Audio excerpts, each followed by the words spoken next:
ഏവർക്കും അഡ്ഹോക്ക് ലേണിംഗിലേക്ക് സ്വാഗതം. 10ൽ 10 എന്ന സീരീസിലെ 67ാമത്തെ ഭാഗത്തിലേക്ക് കടക്കുകയാണ്. ആദ്യ ചോദ്യം, താഴെ തന്നിരിക്കുന്നവയിൽ ഗോദാവരിയുടെ പോഷക നദി ഏതാണ്? Option A Kabini, Sabari, Bhima, Tel. ശരിയുത്തരം ഓപ്ഷൻ ബി ആണ്, ശബരി നദി. രണ്ടാമത്തെ ചോദ്യം, ലക്ഷദ്വീപിന്റെ ആസ്ഥാനം ഏത്? ഓപ്ഷൻസ് മിനിക്കോയ്, കൽപ്പേനി, കവരത്തി, ബംഗാരം. ശരിയുത്തരം ഓപ്ഷൻ സി ആണ്, കവരത്തി. ഹിമാചൽ പ്രദേശിനെയും ടിബറ്റിനെയും ബന്ധിപ്പിക്കുന്ന ചുരം ഏതാണ്? ഓപ്ഷൻസ് ഷിപ്കില ചുരം, ലിപുലേഖ ചുരം, സോജില, നാഥുല. ശരിയുത്തരം ഓപ്ഷൻ എ ആണ്, ഷിപ്കില ചുരം. ധ്രുവങ്ങളിലെ ഉച്ചമർദ്ദ കേന്ദ്രത്തിൽ നിന്നും ഉപദ്രുവീയ മേഖലയിലേക്ക് വീശുന്ന ഹിമക്കാറ്റ് ഏതാണ്? ഓപ്ഷൻസ് വാണിജ്യവാതകങ്ങൾ, പ്രാദേശികവാദങ്ങൾ, പശ്ചിമവാദങ്ങൾ, ധ്രുവീയ പൂർവവാദങ്ങൾ. ശരിയുത്തരം ഓപ്ഷൻ ഡി ആണ്, ധ്രുവീയ പൂർവവാദങ്ങൾ ആണ്. അഞ്ചാമത്തെ ചോദ്യം, താഴെ തന്നിരിക്കുന്നവയിൽ ദാദാഭായ് നവറോജിയുടെ പുസ്തകം ഏതാണ്? Options planned economy for India, wealth of nations, poverty and un-British rule in India, poverty and famine.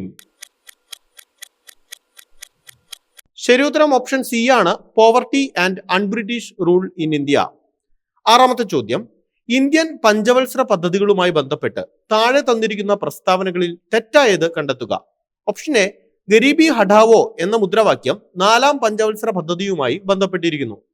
Option B രണ്ടാം പഞ്ചവത്സര പദ്ധതി മഹൽനോബിസ് മാതൃക അനുസരിച്ചാണ് നടപ്പിലാക്കിയത്.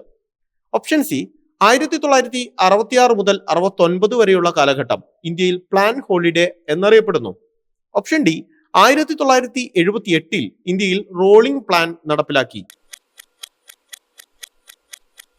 തെറ്റായ പ്രസ്താവനയാണ് ചോദിച്ചത്. ശരിയുത്തരം ഓപ്ഷൻ എ ആണ്, ഗരീബി ഹഠാവോ എന്ന മുദ്രാവാക്യം 4ാം പഞ്ചവത്സര പദ്ധതിയുമായി ബന്ധപ്പെട്ടിരിക്കുന്നു എന്നുള്ള പ്രസ്താവന തെറ്റാണ്.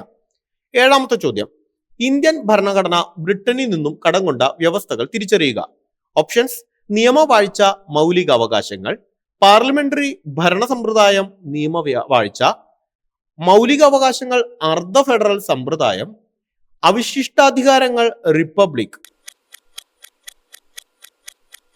ശരിയുത്തരം ഓപ്ഷൻ ബി ആണ്, പാർലമെന്ററി ഭരണ സംവിധാനവും അതുപോലെ തന്നെ നിയമവാഴ്ചയുമാണ് ബ്രിട്ടനിൽ നിന്നും ഇന്ത്യൻ ഭരണഘടന കടം കൊണ്ടത്. എട്ടാമത്തെ ചോദ്യം, ഇന്ത്യയിൽ ഉപരാഷ്ട്രപതിയെ തെരഞ്ഞെടുക്കുന്നത് ആരെല്ലാമാണ്?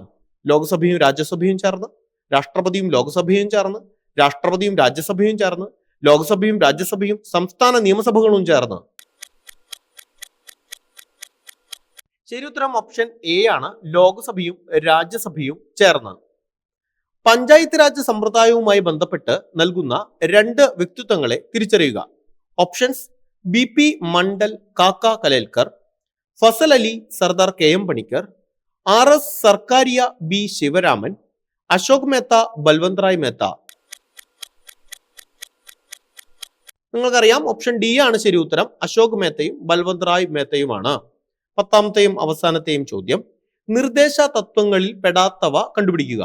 ഓപ്ഷൻസ് മദ്യനിരോധനവും കുടിൽ വ്യവസായങ്ങളുടെ വികസനവും, ഏകീകൃത സിവിൽ കോഡും അന്താരാഷ്ട്ര സമാധാനവും സുരക്ഷിതത്വവും, നിയമത്തിന് മുന്നിലുള്ള സമത്വവും വിവേചനങ്ങളിൽ നിന്നുള്ള സംരക്ഷണവും, ഗ്രാമപഞ്ചായത്തുകളുടെ രൂപീകരണവും തുല്യജോലിക്ക് തുല്യവേതനവും. ശരിയുത്തരം ഓപ്ഷൻ സി ആണ്, നിയമത്തിന് മുന്നിലുള്ള സമത്വവും വിവേചനങ്ങളിൽ നിന്നുള്ള സംരക്ഷണവും. അവ നിർദ്ദേശക തത്വമല്ല, പകരം മൗലിക അവകാശങ്ങളാണ് അല്ലെ. അപ്പോൾ തെറ്റിയ ചോദ്യങ്ങൾ എത്ര എണ്ണം ഉണ്ടോ അതെല്ലാം എഴുതിയെടുത്ത് പഠിക്കുക. ശരിയായ ചോദ്യങ്ങളുടെ എണ്ണം എത്രയാണെന്ന് കാൽക്കുലേറ്റ് ചെയ്ത് കമന്റായി രേഖപ്പെടുത്തുക. 10ൽ 10 എന്ന സീരീസിന്റെ അടുത്ത ഭാഗവുമായി നാളെ രാത്രി 10:10 കാണാം. താങ്ക്